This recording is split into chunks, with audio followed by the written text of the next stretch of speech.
Welcome to the deep dive. Yeah. Have you ever had that nagging feeling? You're doing well, things are going okay, but deep down you're just sort of waiting. Waiting for the other shoe to drop. Exactly. Waiting for someone to figure out you're not actually as capable as they think. Like you're, I don't know, faking it somehow. Ah, yes. That's a really common experience, actually. It has the name imposter syndrome. Right, imposter syndrome. We hear that term thrown around. We do. And there's a pretty good definition out there. Yeah. It describes it as this, like, psychological thing where you doubt your skills, your talents, your achievements, Mm-hmm. and you have this persistent internal fear of being exposed, as a fraud. Even when there's actual proof you're good at what you do, like awards or promotions or just, finishing the project. Precisely.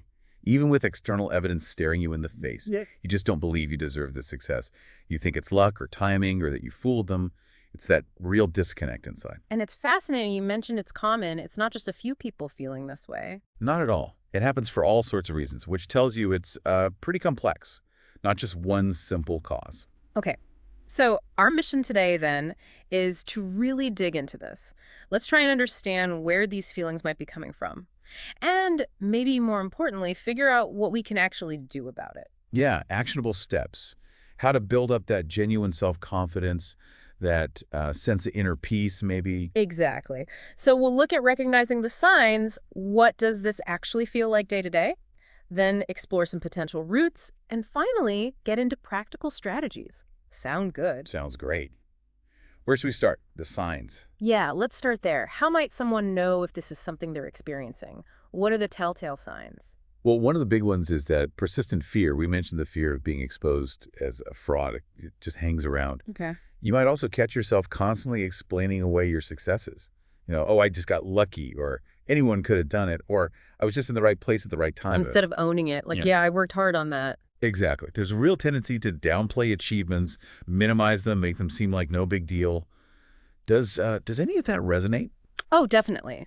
I think almost everyone has probably downplayed something they did well at some point. But it sounds like this is more persistent. It is, and it goes a bit deeper, too. It can lead us to be, well, extremely hard on ourselves, really critical. How so? This sort of robs us of seeing ourselves clearly, as human beings, just doing our best, making mistakes sometimes, learning as we go. Ah, so it steals that self-acceptance, that maybe even self-love, that ability to just be okay with being human. Precisely. And we need to be clear, this isn't just feeling a bit unsure sometimes. It can have real impacts on your well-being. Okay. There are pretty strong links found between imposter syndrome and things like depression, anxiety. Wow. Yeah, and in some cases, it can even contribute to feelings of, like, futility, hopelessness. Yeah. Really serious stuff. So it's important to take these feelings seriously. Absolutely. It's not just about work performance then. It connects right into our mental health, our emotional well-being, finding that inner peace we talked about. Exactly right. Okay, so if someone listening is thinking, yeah, some of that sounds familiar, the next logical question is, why? Where does this actually come from? What are the roots? That's the million-dollar question, isn't it? And the reality is, there isn't just one answer. There's a whole list of potential factors. Like what? Give us some examples. Okay, well, things like family expectations can play a role. Feeling like you could never quite measure up to what your family expected, maybe. Mm-hmm. Or the opposite, almost. Yeah, sometimes having really overprotective parents or guardians, that might kind of hinder you developing your own confidence, your own sense of capability. Right, if you're never allowed to try and fail, maybe. Could be part of it. Even things like going through really intense academic environments, like graduate school, being surrounded by super high achievers all the time can trigger it. That makes sense. Constant comparison. Yeah, and the list goes on. Things like racial identity can intersect with this, how you tend to explain your successes and failures. That's called attribution style. Okay, like, do you credit yourself or always outside factors? Exactly. Plus, existing anxiety or depression, just having generally low self-esteem, being a perfectionist. Ah, perfectionism. That seems like it would connect strongly. It often does. Yeah. And even just being hyper-aware of yourself, like constantly monitoring how you're coming across, focusing too much on your self-worth based on performance, it all feeds into that feeling of just while never being good enough. Wow, so it's really a mix of potential influences, background, personality traits, experiences. Absolutely. And some really interesting research, going back quite a ways actually, by Pauline Clance, looks specifically at family dynamics. Okay, what did she find? She identified a couple of key patterns. One was the intelligent sibling dynamic. What does that mean? It's where, say, in a family, one kid is clearly labeled the smart one, and maybe another sibling is seen as, like, the sensitive one or the social one. Well, the subtle message, or sometimes not so subtle, is that the sensitive or social child's achievements, especially intellectual ones, maybe aren't as important or as real. Oof, that sounds really tough. Like you're always trying to prove yourself intellectually, but maybe your family keeps downplaying it. Exactly. It can create this deep need for outside validation, while inside, you secretly believe you're not really the smart one.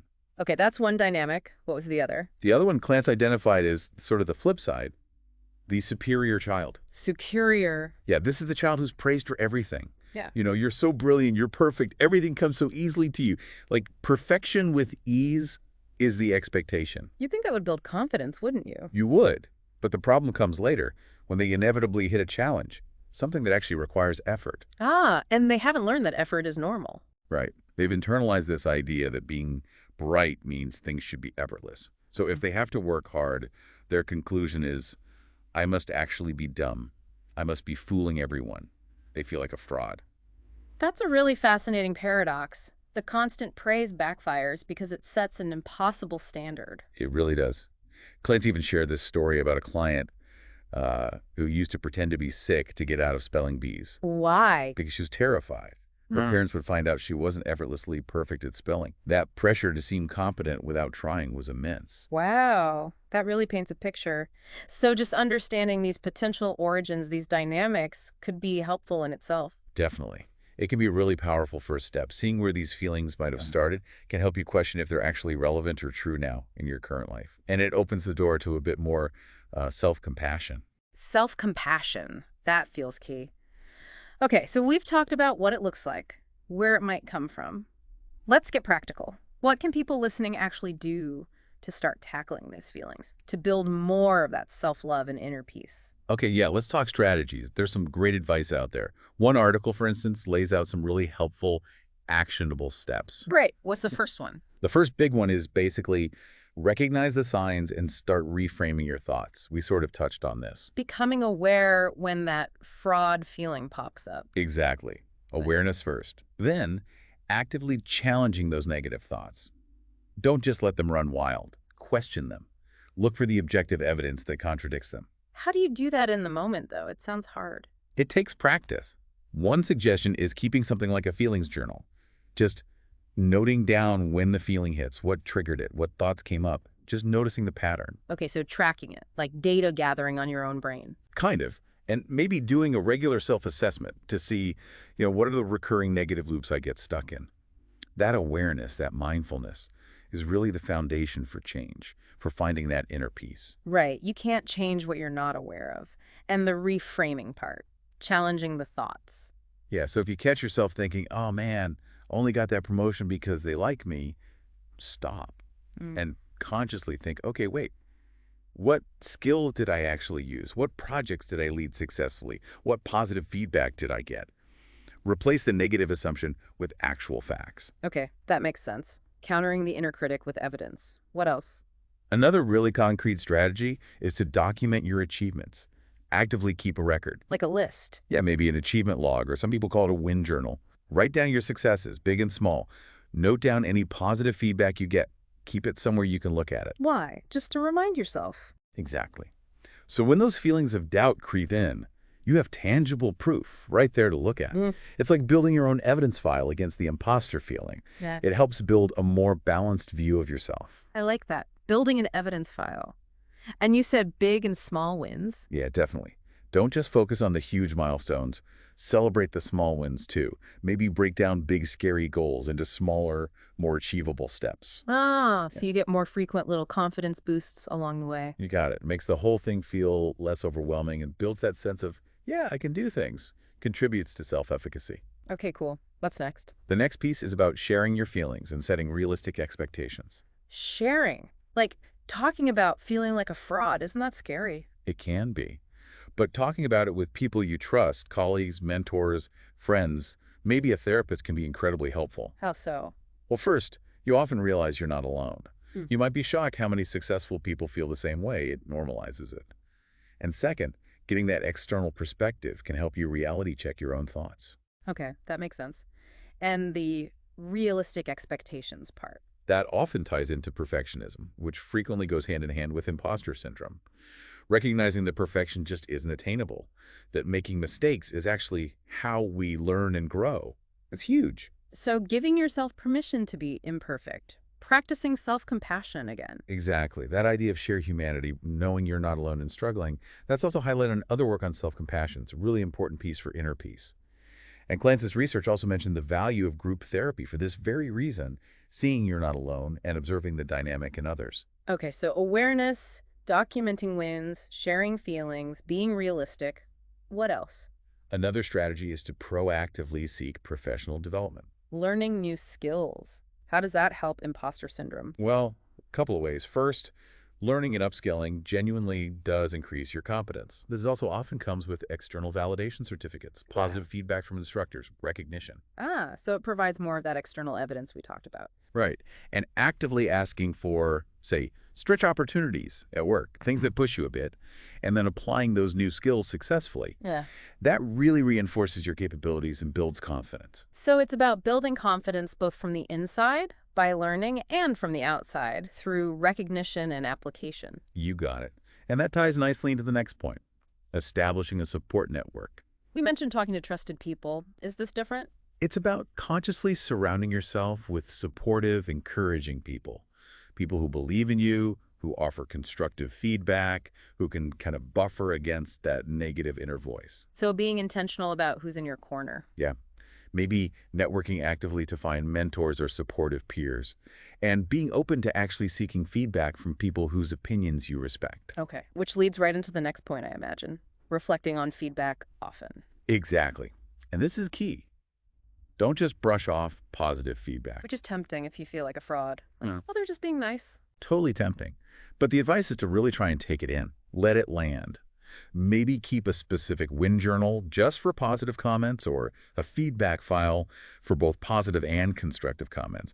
Actively use that feedback to get a more rounded picture of your strengths and, sure, areas where you can grow. So using feedback as data, not just as fuel for the inner critic or something to dismiss. Precisely. And, speaking of taking things in and being kind to yourself, the whole concept of self-compassion comes up again as really vital here. Tell me more about that connection. Well, Sylvia Rouhani's work really emphasizes this. It starts, again, with awareness or mindfulness, just noticing the discomfort, the self-doubt, without immediately judging it. Just letting it be there for a second. Yeah. And then moving into acceptance. Not fighting the feeling, but acknowledging it gently, like telling yourself, okay, this is how I feel right now. It's tough. I'm here for myself. Maybe even a physical gesture, like putting a hand on your heart. That sounds kind. Yeah. Kinder than beating yourself up. It is. And then remembering that shared humanity piece, you're not alone, everyone struggles. And finally, actively practicing kindness towards yourself. How do you do that? Ask yourself, what would I say to my best friend if they were feeling this way? And then try to offer yourself that same level of understanding and support. It's a powerful way to cultivate that inner peace. That makes a lot of sense. It's like actively countering the self-criticism with self-kindness. Absolutely.